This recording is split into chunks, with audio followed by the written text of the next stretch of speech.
It's Monday, and here we are once again, beginning of yet another alleged 6-day week. How's everybody doing out there today? It is a chilly morning. It's an astounding, it's 40 degrees out here this morning. But it's nice to have a year where fall actually shows up on time. Normally there's been a few years here where we literally go from summer straight into winter. Okay, so I remember, one year, I remember what year that was. I think it happened more than once where it was October.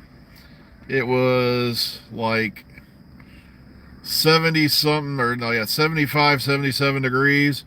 And then literally by the end of that weekend, boom, snow was flying. So this, it's nice to have Ohio seasonal weather, doing what it's supposed to be doing for a change. Now, and I won't go into the whole global warming nonsense because I don't believe in it myself, because like I said, the weather and the climate have changed so much on this planet just in the last 20,000 years. And also remember, we had a guy telling us that by 2017 or something like that, there wasn't going to be a polar ice cap anymore. It's still there. But okay, but that's a whole other nonsense. Say what? The reason why this video is called Say What is I've just received a message saying that with things being the way they are, they wouldn't be the least bit surprised if they do not air the centenary till October 30th. And I'm like, but what about the big hole in the schedule on BBC America? So, like I said, we're going to have to sit back, wait, and see what happens. As you all know, the Empire article was out, and it was an emotional read because, poor Jody just, telling us about how she lost it, and then she starts to lose it towards the end of the interview. Well, as we learned, and I believe it was twice upon a time, letting go of the doctor is a very, one of the hardest things in the universe, and it's even harder for the person who's playing them. Matt Smith was in tears, Peter Capaldi was in tears, Tenet was about to break up. It's like going all the way back to Eccleston, but in Eccleston's case, given all the things we found out later, I think he was kind of happy to get the hell out of there. But with all the maniacal craziness that went on in the BBC politics and things like that, plus, he wanted to hold true to the character. And I know people are still weirding out over that, Rose Tyler, 19 years old, and possible love interest, 900-year-old Time Lord.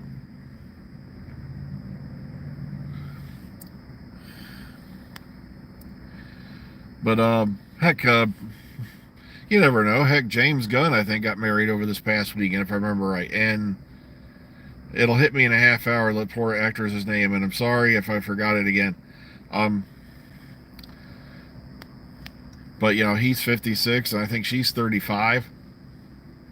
But hey, come on, look at when Patrick Stewart got married. He was 72, and his wife was 36 at the time.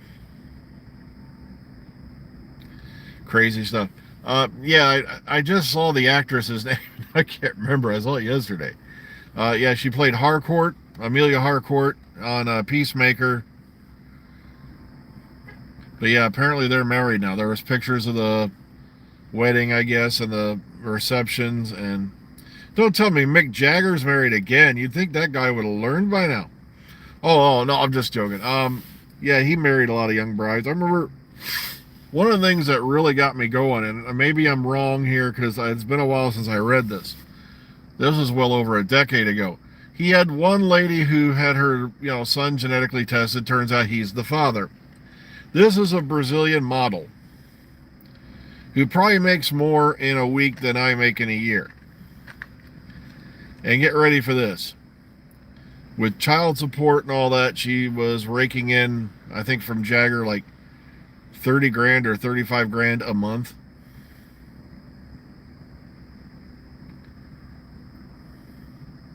It's like, sheesh, what is she raising here? I was like, it's just insane.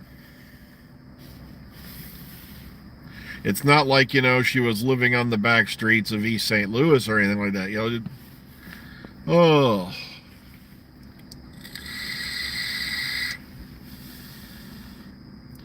But 35 G's a month. I can't even comprehend what to do with that amount of money. It's like, but, so yeah, now, I've gotten a little bird singing to me that, we could be waiting until the 30th for the centenary. And I'm like, maybe that's why they've been reluctant, to give out an air date yet, because, things are in flux. See what I did there? See what I did? Okay, but speaking of flux, Mr. TARDIS. I love this guy even more and more as I get older. We've been on opposite sides of the fence before, back in the past. No, it's not been announced. Originally, we were looking at the 16th. Then we saw I think it was Doctor Who Production News and some others found the hole in the schedule that was printed with the TV guide. And it was looking like, okay, there's a big fat hole right around the time for a perfect simulcast on the 23rd. But now I got another voice saying it could be the 30th. So we'll have to see. Okay, but let's get back to Mr. TARDIS. He put out this amusing tweet about, now, across all the channels in Great Britain, if you add everything up, the Queen's funeral raked in, now, across all the channels combined, about 30 million viewers. But when you look at the BBC One figures for the consolidated, he made a tweet about this. He goes, the 7-day rating figures for the Queen's funeral stand at somewhere around 4-point-something million, which is lower than all the episodes of Flux. And he goes, what happened? Did the Queen go woke? Or was having the funeral on the Sunday considered to be a bad move? So I love that touch of sarcasm there, because everywhere you look, you can tell when the media is biased, and you can tell when the people writing the article don't know what the hell they're talking about. Jodie Whittaker, who's lost millions of viewers during her time in the TARDIS. It's like, dudes, go back and look at the ratings figures for the last 10 years on Doctor Who. And also, now we've got so many streaming services, especially like, HBO Max, things like that. The overnight figures are, never going to be as high as they were for most of the programs.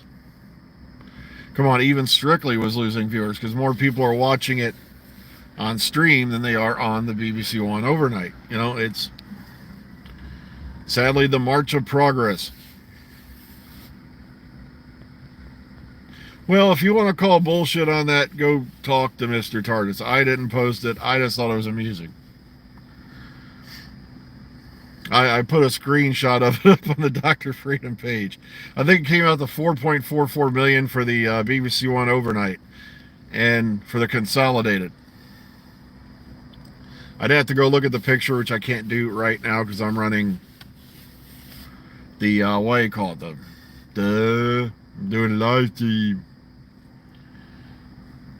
Some people pulling in back there. You see. It's kind of weird when they do that, because if they pull in right behind me, it looks like that scene from Close Encounters. It's like, ugh. Poor Richard Dreyfuss out there trying to fix up the utilities, and next thing you know, he's getting his butt probed. Poor fella.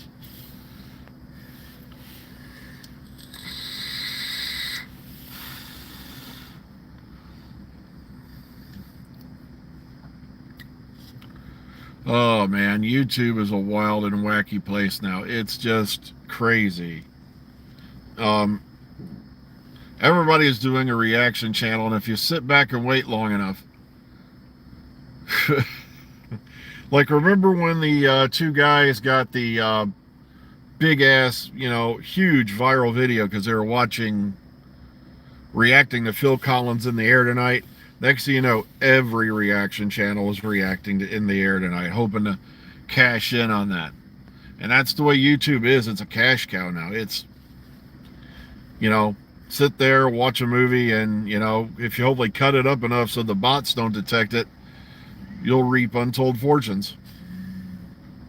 And then, like I said, I just die laughing because my favorite one is a lot of them now are doing what I used to do, which is useless. And they put the Fair Use Act, of the Copyright Act of the Fair Use Clause under the Copyright Act, I think it was 72. They put it on their videos like it's going to make a difference. And I'm like, but you see, the problem is you forfeited all that the second in the very beginning of each of your videos where you go, but if you go to my Patreon account and pay me money, you can watch the whole movie with me. And that's not copyright violation. How? But that's the way it is. You'll notice a lot of the channels that got their cute little awards on the wall are the ones who are not monitored. Can basically put up just about almost anything they want and violate community guidelines left and right. But hey, they're making us money. Ugh.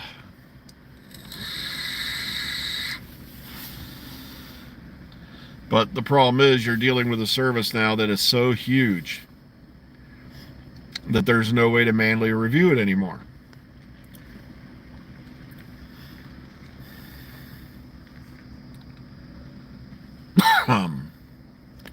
Okay, but like I said, I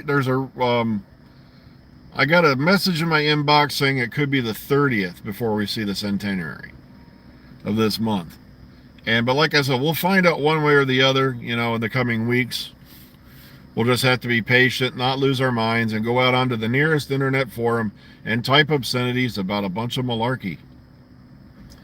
Now, I had a guy try that on the Facebook page where I put a post up of a quote from Stephen King, and he started going on about how he was a leftist nut job and blah, blah, this and that. And I was like, dude, I don't care what his political views are. He's still one of the greatest authors of the late 20th, early 21st century.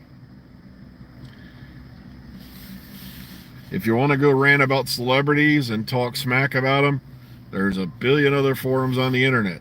Go to town. We don't do that shit here. And I know that's earned me a black mark on some people's books, but I'm like, yeah, you go try doing that how many hours a day?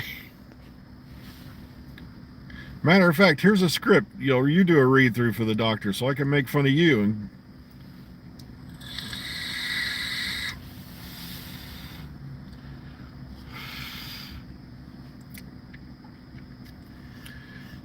But also, of course, the usual suspects are getting ready. You can practically hear them winding up their catapults so they can launch into action a minute after the centenary airs, so they can complain about how bad it was, it sucked, blah, blah, blah. Thank God that's over. That's what I know I'm going to hear. Now we can move on to the good stuff. God, what a bunch of a-holes. All right. Well, folks, I just glanced at the time. It is time for me to run in. So, take care, everybody out there.